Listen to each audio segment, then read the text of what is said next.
Bonsoir à tous, bienvenue pour cette dernière soirée, pour ce dernier moment de la semaine de la prière universelle. Comme nous l'avons rappelé, nous n'avons pas pu nous réunir en présentiel cette semaine puisque c'est le couvre-feu dans une grande partie de la France. Mais grâce à la technique, et merci encore aux Nuggets qui sont là, à Coco, nous pouvons être là ce soir pour partager ensemble une pensée de Dieu et en même temps s'encourager à prier les uns pour les autres. J'espère que vous avez déjà des exaucements de prière, que vous voyez un changement dans votre vie, vous pouvez le mettre en petits commentaires.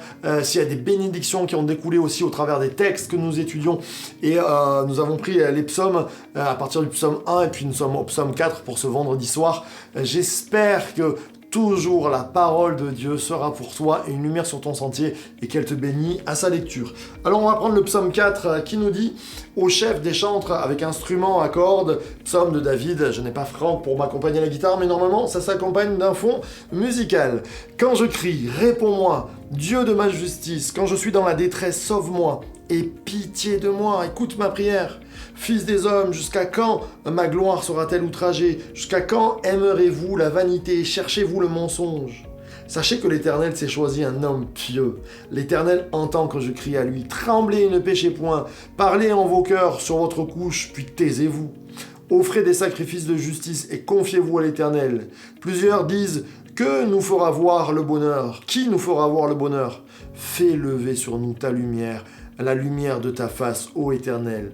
Tu mets dans mon cœur plus de joie qu'ils n'en ont. Quand abondent leurs froment et leurs mou, je me couche et je m'endors en paix. Car toi seul, ô Éternel, tu me donnes la sécurité et dans ma demeure. Amen. Tiens, c'est intéressant de voir qu'hier, nous lisions le psaume 3 et David disait déjà « je me couche et je m'endors ». Il rajoute dans ce psaume 4 « je me couche et je m'endors ». En paix, la paix de l'Éternel, celle qu'il nous donne, nul ne peut nous l'enlever. Et comme dit la parole de Dieu, quand Dieu ouvre une porte, personne ne peut la fermer. Quand il la ferme, personne ne peut l'ouvrir.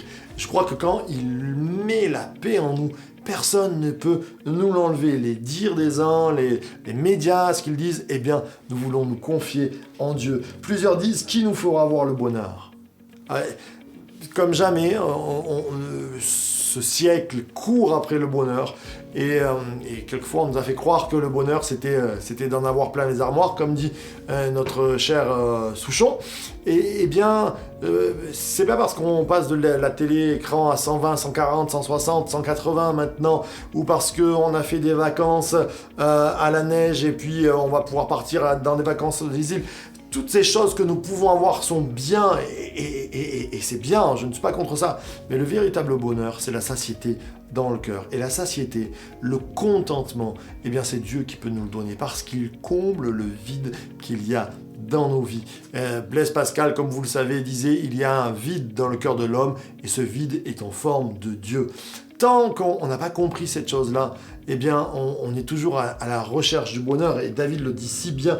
Plusieurs disent « Qui nous fera voir le bonheur? Fais lever sur nous la lumière de ta face, ô Éternel. » Ce soir, je vous souhaite le meilleur en finissant cette semaine de prière universelle. Je vous souhaite de voir la face de Dieu. Fais lever sur nous ta lumière, la lumière qui donne la vie.